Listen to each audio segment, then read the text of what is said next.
In the field of medicine, the Bible says in the book of Leviticus, chapter number 14, verse number 49 to 53, it gives a novel way for disinfecting a house from plague of leprosy. Disinfecting a house from plague of leprosy. It says that take 2 birds, kill 1 bird, take wood, scarlet, hyssop, and the other living bird, dip it in water, and under running water, later on, sprinkle the house 7 times with it. Sprinkle the house with blood to disinfect against plague of leprosy? We know blood is a good media of germ, bacteria, as well as toxin. I hope Dr. William Campbell doesn't use this method of disinfecting the OT, the operation theater. It's mentioned in the book of Leviticus, chapter number 12, verse number 1 to 5. And we know medically that after a mother gives birth to a child, the postpartum period, it is unhygienic. To say it's unclean religiously, I've got no objection. But Leviticus chapter number 12, verse number 1 to 5 says that after a woman gives birth to a male child, she will be unclean for 7 days. And the period of uncleanliness will continue for 33 days more.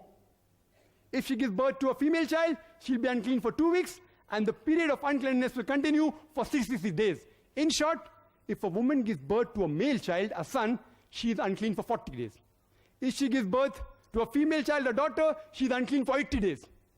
I would like Dr. William Campbell to explain to me scientifically how come a woman remains unclean for double the period if she gives birth to a female child as compared to a male child.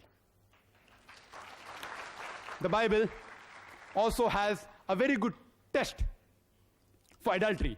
How to come to know a woman has committed adultery? In book of Numbers, chapter number 5, verse number 11 to 31. I'll just say in brief. It says that the priest should take holy water in a vessel, take dust from the floor, and put it into the vessel. And that's the bitter water. And after cursing it, give it to the woman. And if the woman has committed adultery, after she drinks it, the curse will enter her body, the stomach will swell, the thigh will rot, and she shall be cursed by the people. If the woman has not committed adultery, she will remain clean and she will bear the seed. A novel method of identifying whether a woman has committed adultery or not. You know, today in the world, there are thousands of cases pending in different parts of the world, in different courts of law, only on the assumption that someone has alleged that the woman has committed adultery.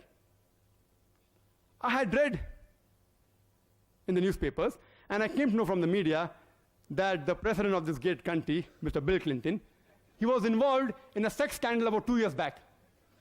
I wonder that why didn't the American court use this bitter water test for adultery? He would have gone scot-free immediately.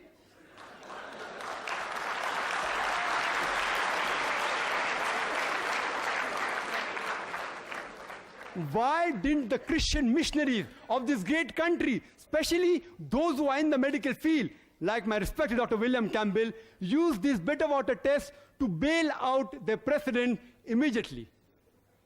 Dr. Campbell, since you are a medical doctor, could you please explain scientifically the various medical aspects that in the Bible regarding, because you didn't answer them in your rebuttal, for example, blood used as a disinfectant, bitter water test for adultery, and most importantly, that the woman is unclean for double the period when she gives birth to a daughter than as compared to a son?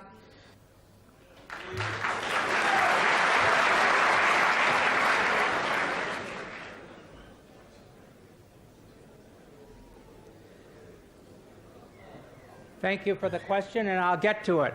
But about these places in the Bible, I believe the Bible was written by God, and I believe that God put them in there. So it's not up to me to explain what God said, but I believe that God put those things in His Bible. Give them 3 questions to 3 points.